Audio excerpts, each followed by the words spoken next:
Welcome again, everyone. Getting into this video real quick. I'm going to jump right into it.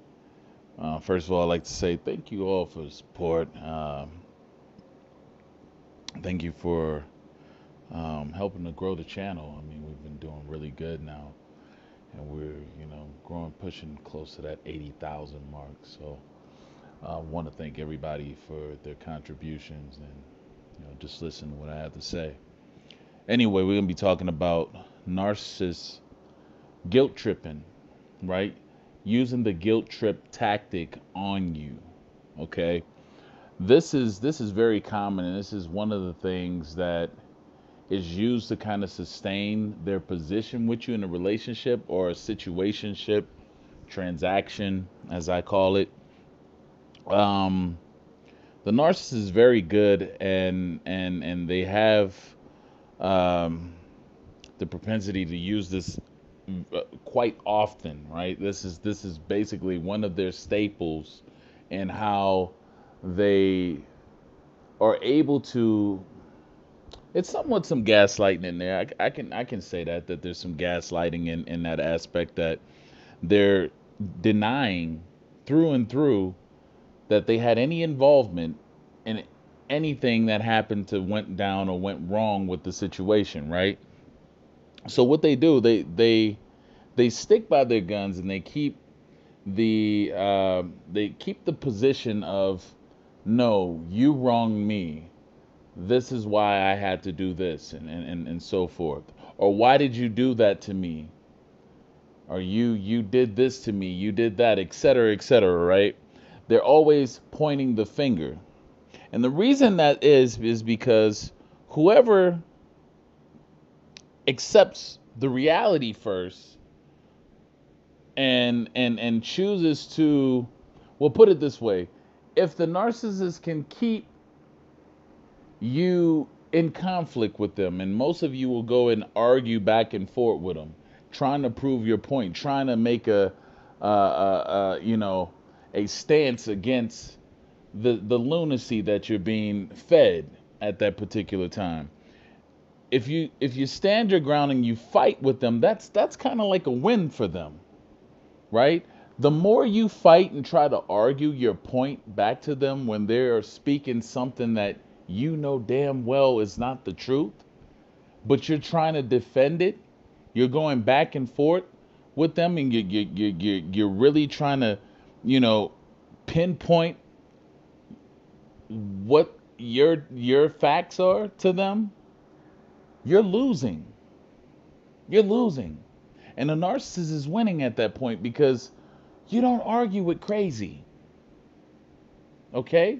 If it's coming off that way and it's craziness and it's pure lunacy, utter foolishness, and you're getting wound up and exerting your energy in this, the narcissist is sitting back like, yeah, I got him going on this BS that they shouldn't even be arguing with me about. But obviously it must means they care enough to really jump into this argument and put up a fight for their position of what's right in their minds that they feel. Now, the narcissist knows that they're wrong.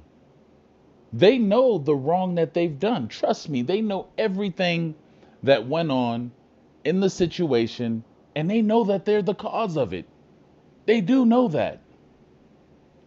So when they're sitting up there blatantly lying and denying the facts to you, it's so disrespectful. It's so disrespectful on many levels, and to even sit up and argue with that when you know the truth is part of what leads you down that hole. Because the more they deny, you know the story, if you tell a lie long enough, you'll begin to believe it. Well, if you keep listening to someone's lie long enough, you'll begin to believe it too. If you keep entertaining and fighting, many of you want to get in there and really try to sock it to them and go point for point and point on this and that of what happened and why it happened. Look, they already know that. They already know why it went down the way it went down. They know this. There's no need to get into a heated argument or debate with someone who is intentionally denying and lying. As many of you feel that, well, if you just look at it, let's back up. Let's look at this. There's no way this individual can possibly believe that they did no wrong, right? They know better than that. But if they hold their position and never bend or never break on it, eventually you will accept the stalemate. And guess what? We don't accept stalemates with crazy people. That's the worst thing you can do. Because that's denying the ability for you to even exercise your own judgment. Insanity, being the sane person.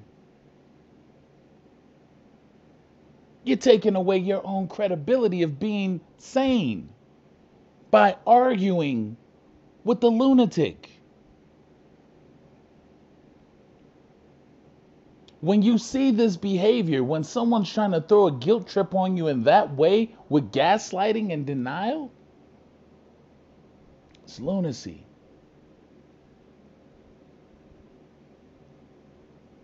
This is the fundamental basis of psychosis.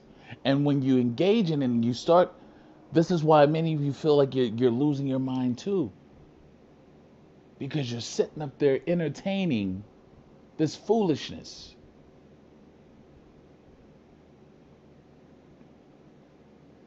And it is up to you to be able to say, you know what, wait a minute, I'm not going to even argue. I'm not going to argue with this shit. I'm out of here. Okay? And that's the way it has to be.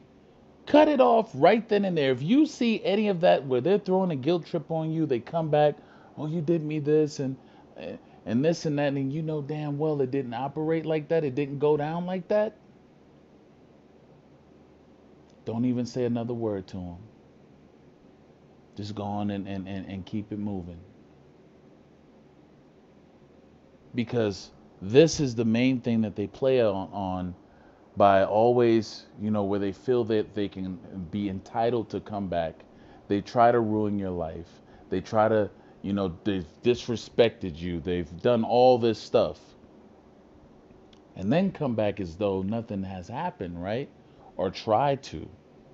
Or they're in the situation with you and expect for things to just go back to normal. And they completely deny all faults. They don't want to hold and be accountable because, see, to be accountable, when one knows that they've done and they're the perpetrators of the wrong that has been done, for one to be accountable means that one is they're the person that has they're the liability at that point. And you don't want to deal with liabilities. That's what gets you in trouble. And so by them knowing that they're the issue, they're the problem, and that they're going to keep making these mistakes, that they're going to keep having this go on and on over and over again. By them knowing that, they have to not claim accountability for their actions. Because the moment that they do is when they've lost. And they have no ability at that point to alter your perception to truth. Because that is what you must stand in at the end of the day, is truth. And that is what you must grab on a hold to pull yourself up out of that situation, no matter what. I say it all the time, no tampering with the evidence. The moment you see someone completely in denial about what they know that they've done wrong and what you know they've done wrong, cut it off. Don't even stick around for an explanation or anything else. Cut it off. because it gets worse. It definitely gets worse. Anyway, I want to thank you all for listening, tuning in. Please make sure you show your support, guys. I put a lot of this stuff out. This is what keeps me going and on here to bring this information to you.